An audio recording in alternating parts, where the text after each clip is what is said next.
Bonjour Amélie Nothomb. Bonjour Philippe. Quel plaisir de vous retrouver pour la sortie de ce nouveau livre, Aérostat. On va en parler dans un instant. J'aimerais qu'on revienne juste très rapidement sur Soif que vous nous avez présenté l'an dernier. Vous nous aviez confié que c'était le roman de votre vie. Et alors je me suis posé une question, lorsque l'on a écrit le roman de sa vie, comment fait-on pour retrouver l'inspiration, pour se remettre à l'ouvrage? Est-ce qu'il y a eu un avant et un après? Ce nouveau livre a-t-il été difficile à enfanter? Vous savez, la meilleure métaphore, je suis désolée, elle n'est pas très modeste, la meilleure métaphore, c'est la Vierge Marie. La Vierge Marie a enfanté d'un enfant assez célèbre, et après, elle a encore eu beaucoup d'enfants. Et manifestement, le fait d'avoir eu un premier fils tellement illustre ne l'a pas empêché d'avoir le plus naturellement du monde beaucoup d'autres enfants. Et je ne pense pas qu'elle se posait la question de savoir si elle les aimait moins ou plus. Bon, elle voyait bien qu'il y en avait un qui était un petit peu son grand œuvre, mais les autres étaient nécessaires aussi. Donc non, c'est venu très très naturellement.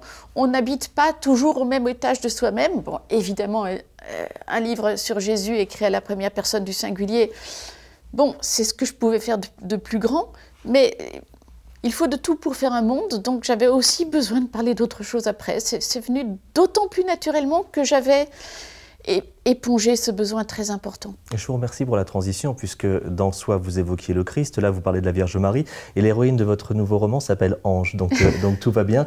Cette jeune fille est étudiante à Bruxelles en philologie, elle a 19 ans, elle a une vie, somme toute, assez banale. On va parler de ce personnage, et puis elle va faire la rencontre d'un jeune garçon dyslexique qui a 16 ans, qui lui s'appelle Pi.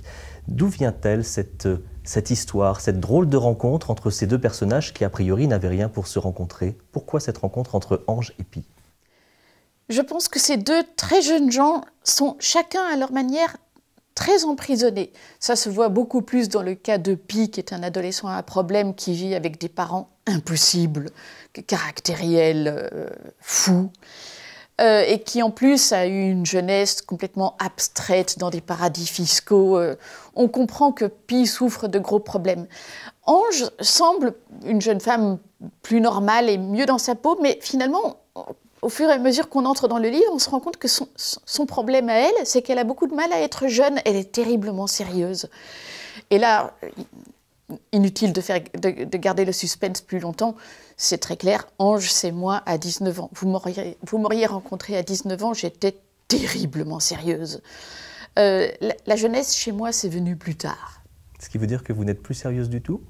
Je suis beaucoup moins sérieuse aujourd'hui que je ne l'étais à 19 ans. J'étais vraiment le prototype de l'étudiante sérieuse. Jusqu'où Ange vous ressemble-t-elle? Vous en faites une étudiante en philologie?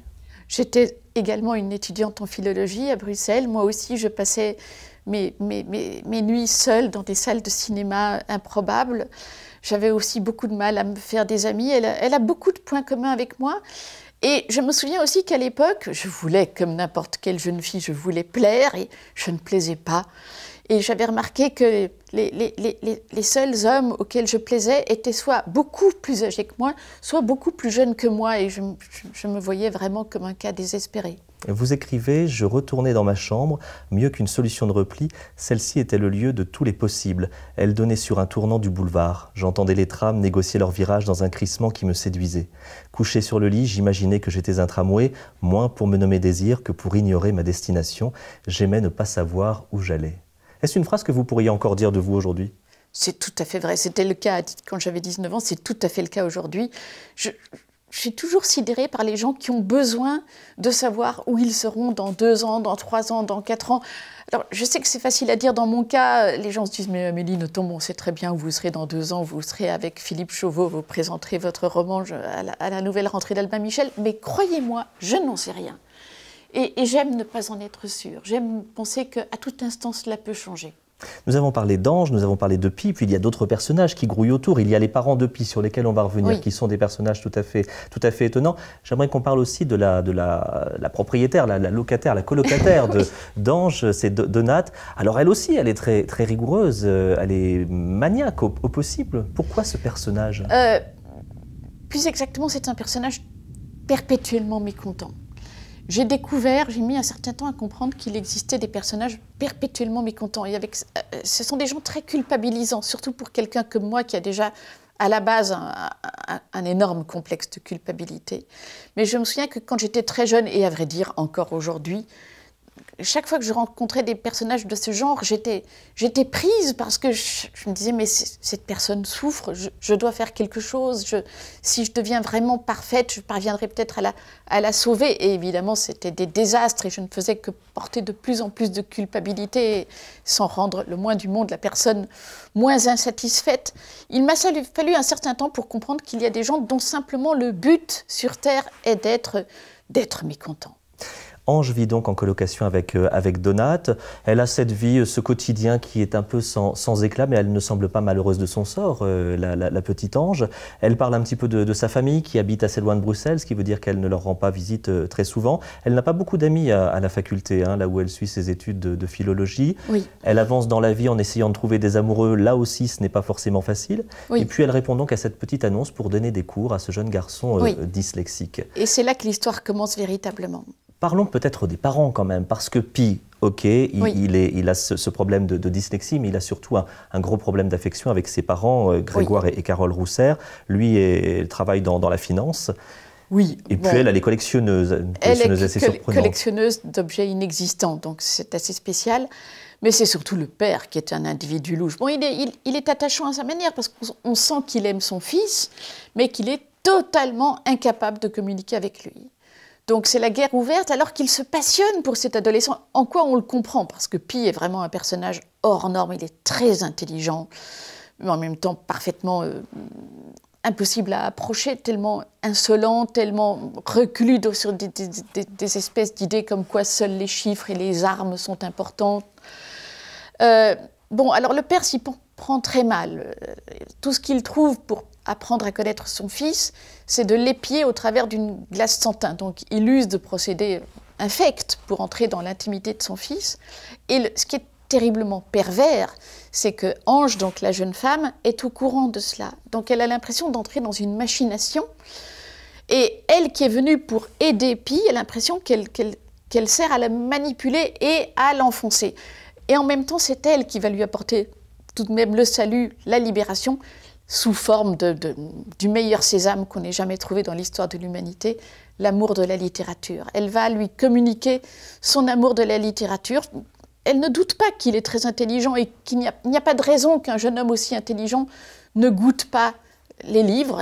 Elle va un peu être son Ariane dans le labyrinthe des livres et il attrape la passion des livres qui va réellement le libérer. On ne va pas dire comment, d'autant plus que ce n'est pas une méthode très recommandable.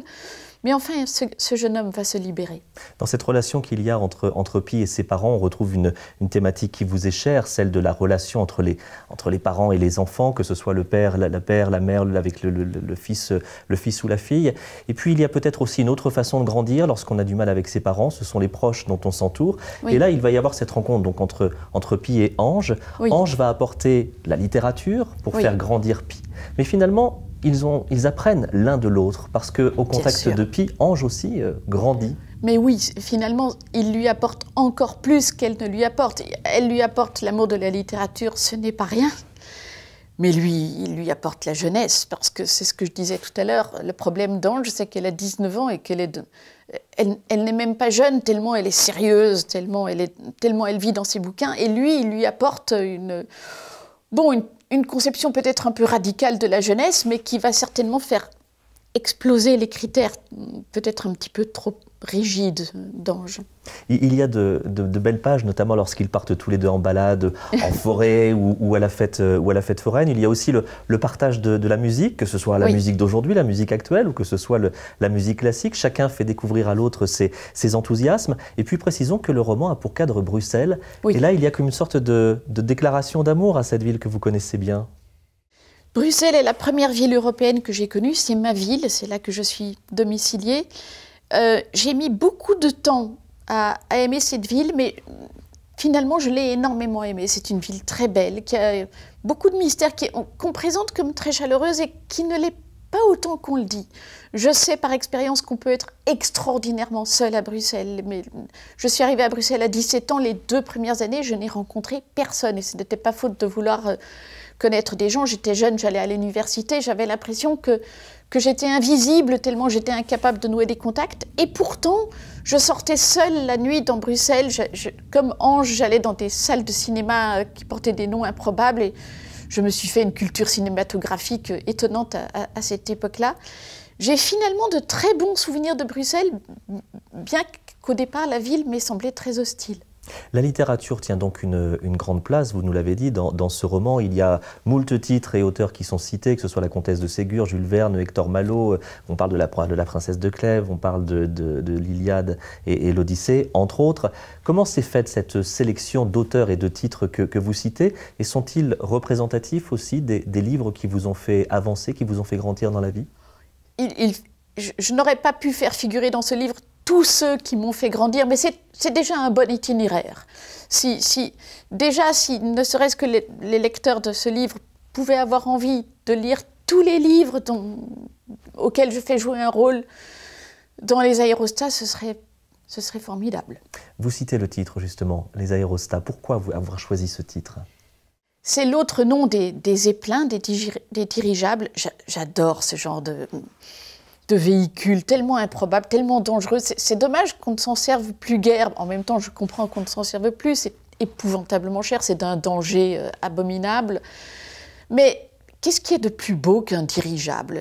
Qu'est-ce qu'il y a de plus beau qu'un zeppelin? C'est dommage que ça n'ait pas marché. Et quelque part, je pense que les deux aérostats qui demeurent encore dans ce livre, c'est Ange et Pie. Ils sont tous les deux prisonniers, ils doivent s'échapper. Et pour s'échapper, ils n'ont qu'un seul moyen, c'est de prendre de l'altitude. En même temps, ils sont très dangereux. On sent qu'un rien et ils peuvent exploser. Pie est donc ce garçon en manque d'amour et qui va trouver en Ange une sorte de mentor. Vous-même, vous avez eu des mentors dans la vie? Les présences humaines qui ont été des mentors sont arrivées plus tard. J'ai mis beaucoup de temps à les rencontrer. Mes mentors, quand j'avais cet âge-là, c'était vraiment les livres. Je m'établissais moi-même des filiations avec des écrivains que je n'avais jamais rencontrés, déjà pour la simple raison que la plupart d'entre eux étaient morts. Mais j'aimais me voir comme la fille imaginaire de Madame de Lafayette et de Kafka. Imaginez le monstre que ça pourrait donner. Vous nous faites entendre à travers ce roman que plus on avance dans la vie et plus on peut rajeunir. L'écriture est-elle finalement un bain de jouvence pour vous? Je pense que c'est vrai. Quel meilleur moyen d'approfondir sa jeunesse que non seulement que de lire sans cesse, mais aussi que d'écrire sans cesse. Je crois qu'il y a un grand malentendu chez les jeunes d'aujourd'hui. Beaucoup de jeunes aujourd'hui croient que lire, c'est un truc de vieux. Je pense que c'est exactement le contraire. Je pense que rien n'apporte autant de jeunesse que de synthétiser la jeunesse de toutes les littératures du monde à travers la lecture. Nous vivions une époque ridicule où imposer à un jeune de lire un roman en entier était vu comme contraire aux droits de l'homme. C'est une sorte de manifeste alors, ce livre? Mais ça, c'est une chose qui m'a effarée, que j'ai constaté depuis environ 10 ans. Ce n'était pas le cas auparavant.